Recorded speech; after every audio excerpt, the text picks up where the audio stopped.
मराठा आरक्षणासंदर्भात राज्यकर्ते मनोज जरांगे पाटील आणि मराठा समाजाची दिशाभूल करत आहेत असा आरोप खासदार विनायक राऊत यांनी सिंधुदुर्ग येथे बोलताना केला आहे।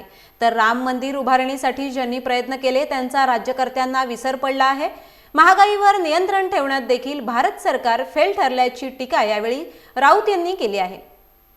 मराठा आरक्षणाच्या बाबत सध्याचं शिंदे सरकार केवळ मराठा समाजाचं फसवणूक करतायत। कोणत्या परिस्थितीमध्ये ते मराठा समाजाला आरक्षण कसं देणार, कोणत्या पद्धतीने देणार हे अद्यापही सांगत नाही आहेत। फक्त कुणबी नोंदी आढळल्या त्यांना आम्ही आरक्षण देणार अशा पद्धतीचं जे थातुरमातुर उत्तर दिलं जातं। आमची पहिल्यापासून ही मागणी आहे, ओबीसीच्या कोणत्याही आरक्षणाला धक्का न लावता मराठा आणि धनगर समाजाला स्वतंत्र आरक्षण देण्यासाठी संसदेमध्येच कायदा पारित होण्याची आवश्यकता आहे।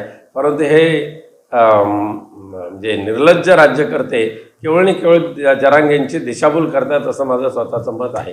आत्ताचे जे राज्यकर्ते आहेत ना, ह्या राज्यकर्त्यांकडून राम मंदिरच्या उद्घाटनाच्या वेळेला आम्हाला बोलवण्याची अपेक्षा आम्ही केलेलीच नाही।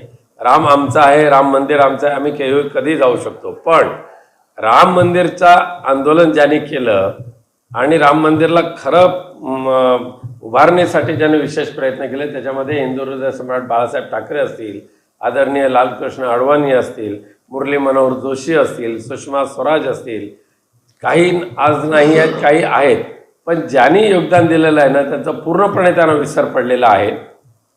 आणि त्यामुळे अशा या बेईमान राज्यकर्त्यांकडून आम्हाला आमंत्रणाची अपेक्षा। ही पिपाणी त्यावेळेला कुठल्या बिळात दडली होती, नितेश राणेचं त्यावेळेचं वय किती आणि किती कुठल्या बिळामध्ये तू दडून बसला होता ते तर सांग।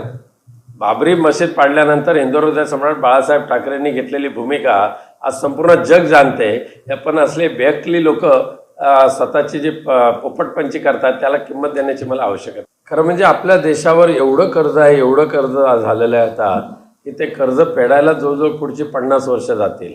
आणि त्यामुळे पंतप्रधान नेहमीच म्हणतात $5 ट्रिलियन आमची इकॉनॉमी होईल, परंतु आत्ताच्या घडीला अख्ख्या संपूर्ण जगामध्ये महागाईमध्ये भारत देश हा खूप अव्वल स्थानी आलेला आहे। आणि फक्त ढोल पेटवून स्वतःची जाहिरात करायची या पलीकडे सध्याच्या मोदी सरकारचं दुसरं काही कामच नाही। महागाई तर अफाट वाढत चाललेली आहे, डिझेल पेट्रोलचे दर वाढत चाललेले आहेत आणि त्याच्यावर कंट्रोल करण्यासाठी जे उपाययोजना करायला पाहिजे ते करण्यामध्ये भारत सरकार पूर्णपणे अपयशी ठरलेलं आहे।